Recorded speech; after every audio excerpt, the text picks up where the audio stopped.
kabar semuanya adik-adik? Semoga kita semua senantiasa berada dalam lindungan Allah SWT. Tetap semangat dan jaga kesehatan ya. Baik, pada berkesempatan ini saya di sini akan menjelaskan mengenai dua materi. Yang pertama yaitu mengenai jenis dan karakteristik bencana alam. Dan yang kedua yaitu mengenai siklus penanggulangan bencana. Nah, apa saja sih jenis dan karakteristik bencana alam itu? Mari kita simak. Jenis dan karakteristik bencana alam itu dibagi menjadi 3. Yang pertama yaitu bencana alam. Bencana alam yaitu bencana yang terjadi sebagai akibat dari proses tektonik bumi yang berpotensi merusak lingkungan alam. Lalu yang kedua yaitu mengenai bencana non-alam.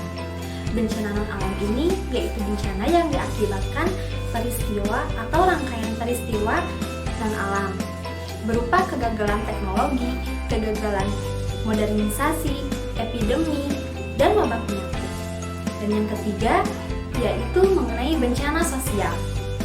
Nah, bencana sosial ini yaitu bencana yang diakibatkan serangkaian peristiwa yang disebabkan oleh manusia dengan meliputi seperti konflik sosial antar masyarakat atau konflik antar kelompok dan konflik antar komunitas.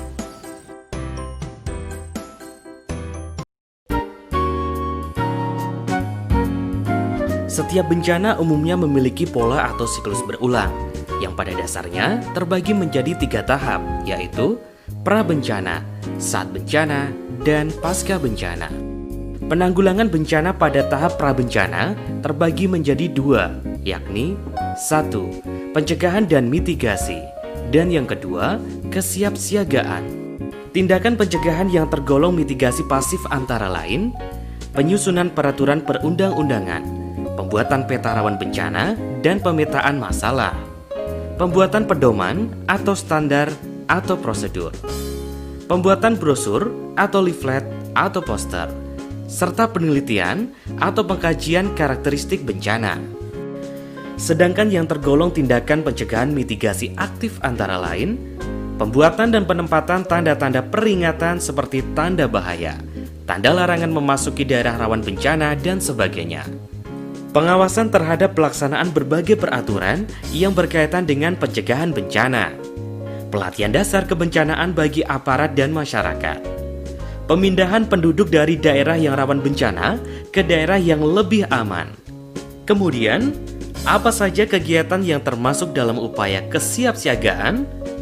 Kegiatan kesiapsiagaan antara lain terdiri dari pengaktifan pos-pos siaga bencana, pelatihan gladi atau simulasi, inventarisasi dan mobilisasi sumber daya, penyiapan sistem informasi dan komunikasi yang cepat dan terpadu, penyiapan dan pemasangan instrumen sistem peringatan dini. Dengan mitigasi dan kesiapsiagaan, resiko bencana dapat dihindarkan serta dapat diminimalkan.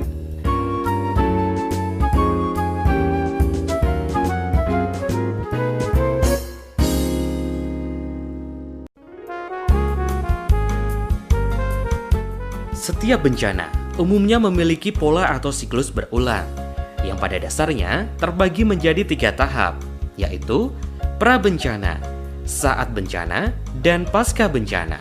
Penanggulangan bencana pada tahap saat bencana disebut dengan tanggap darurat bencana.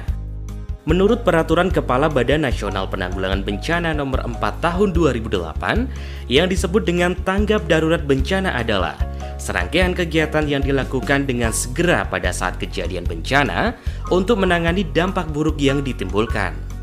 Penyelenggaraan penanggulangan bencana pada saat tanggap darurat ini meliputi pengkajian secara cepat dan tepat terhadap lokasi, kerusakan, kerugian dan sumber daya, penentuan status keadaan darurat bencana, penyelamatan dan evakuasi masyarakat terkena bencana, pemenuhan kebutuhan dasar, perlindungan terhadap kelompok rentan, serta pemulihan dengan segera prasarana dan sarana vital. Atau dengan kata lain, tahap tanggap darurat merupakan tahap penindakan atau pengerahan pertolongan untuk membantu masyarakat yang tertimpa bencana guna menghindari bertambahnya korban jiwa.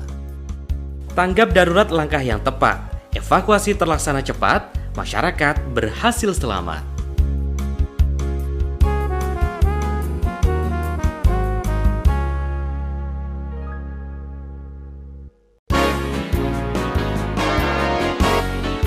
Setiap bencana umumnya memiliki pola atau siklus berulang, yang pada dasarnya terbagi menjadi 3 tahap, yaitu pra-bencana, saat bencana, dan pasca bencana. Penanggulangan pada tahap pasca bencana terbagi menjadi 2 tindakan utama, yakni 1. Rehabilitasi, dan yang kedua, rekonstruksi. Sasaran utama rehabilitasi adalah untuk mengembalikan kondisi daerah yang terkena bencana yang serba tidak menentu ke kondisi normal yang lebih baik, agar kehidupan dan penghidupan masyarakat dapat berjalan kembali.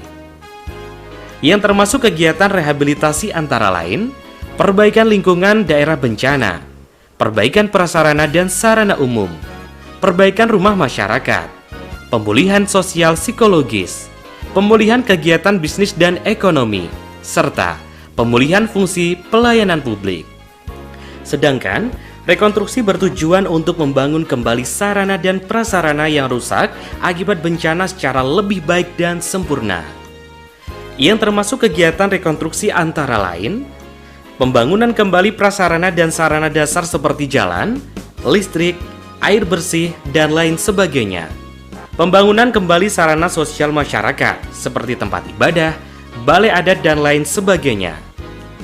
Pembangkitan kembali kehidupan sosial budaya masyarakat, penerapan rancang bangun yang tepat, dan penggunaan peralatan yang lebih baik dan tahan bencana. Dengan rehabilitasi dan rekonstruksi yang tepat, dampak bencana dipulihkan dengan cepat. Kehidupan masyarakat kembali aman dan selamat.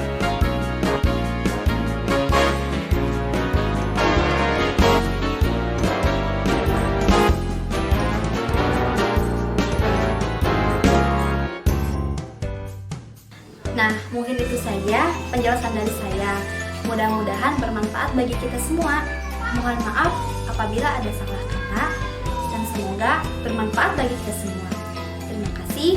Wassalamualaikum warahmatullahi wabarakatuh. Tetap semangat ya.